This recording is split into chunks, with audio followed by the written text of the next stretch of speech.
ಈಗ ನೋಡಿದರೆ ಬಿಜೆಪಿ ಶಾಸಕರಲ್ಲಿ ಕಿವಚ್ಕೊಂಡಿದ್ದಾರೆ. ಅಲ್ಲ ರೀ, ಟಿಕೆಟ್ ಕೇಳೋದಕ್ಕೆ ವಿರೋಧ ಅಂತಲ್ಲ, ಕೇಳಿದ ಪದ್ಧತಿ ಸರಿ ಇದ್ದಿಲ್ಲ. ಮೊದಲಿಂದನೂ ಟಿಕೆಟ್ ಎಲ್ಲ MLAಗಳಿಗೆ ಎರಡೆರಡು ಟಿಕೆಟ್ ಕೊಡ್ತಾ ಬಂದಿದ್ದಾರೆ. ಒಬ್ಬರು ಶಾಸಕರಾದ್ಮೇಲೆ ನಾವೆಲ್ಲ ಮಂತ್ರಿಗಳಾದ್ಮೇಲೆ ಜನಸಾಮಾನ್ಯರಂಗೆ ಕಿವನೆ ಮತ್ತು ಜನಸಾಮಾನ್ಯರ ಓಟ್ ಕೇಳಾಗ ಹೋಗಿ ಕಾಲು ಮುಗಿದು ಓಟ್ ಹಾಕ್ಸಂತೀವಿ. ಆ ವರ್ಡ್ ಅವ್ರು ಮಾತಾಡಿದ ಪದ್ಧತಿ ಸರಿ ಇದ್ದಿಲ್ಲ.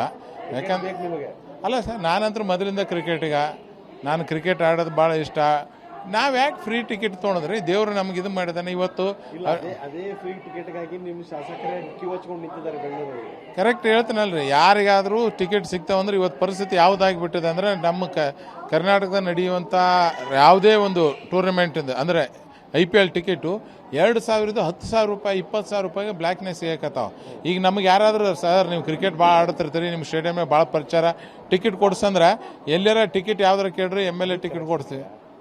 ನೀವು ಫ್ರೀ ಟಿಕೆಟ್ಗಾಗಿ ನಿಮ್ಮ ಶಾಸಕರು ನಿಂತಿದ್ದು ಸರಿನಾ ತಪ್ಪ? ನೋಡ್ರಿ, ನಾನು ಹೇಳ್ತಾರೆ ಟಿಕೆಟ್ ತೊಗೊಳೋದು ತಪ್ಪಲ್ಲ. ಬಟ್ ಅವ್ರು ಕೇಳಿದಂಥ ಪದ್ಧತಿ ಸಾಮಾನ್ಯ ಜನರು ಕೂಡ ಕುಂತು ನೋಡೋದು ಅವು ತಪ್ಪು. ಯಾಕಂದ್ರೆ ಈ ಕೆಲವೊಂದು ಜನ ಕೊಡ್ತಾರ ಅಂತಂದ್ರೆ ಅಲ್ಲಂತೂ ಸಿಗಂಗಿಲ್ಲ, ಇಲ್ಲೇ ಸಿಗಂತ ಹೋಗಿ ನಿಂತಿರ್ತಾರೆ. ಅದಕ್ಕೆ ತಪ್ಪನಂಗಿಲ್ಲ ಟಿಕೆಟ್ ಕೊಡೋದು. ಸರ್ ಕೆಲವೊಂದು MLAಗಳಿಗೆ ಫ್ರೀ ಹಾಸ್ಪಿಟ್ಲುಗಳು ಕೆಲವೊಂದು ಸವಲತ್ತುಗಳು ಬಳಸೋರಿಗೆ ತಪ್ಪಂತ ಹೇಳಂಗಿಲ್ಲ. ಬಟ್ ಪದ್ಧತಿ ಕೇಳೋದ್ರಲ್ಲಿ ಕೆಲವೊಂದು ಪದ್ಧತಿ ಇರ್ತದೆ, ಅದು ಪದ್ಧತಿ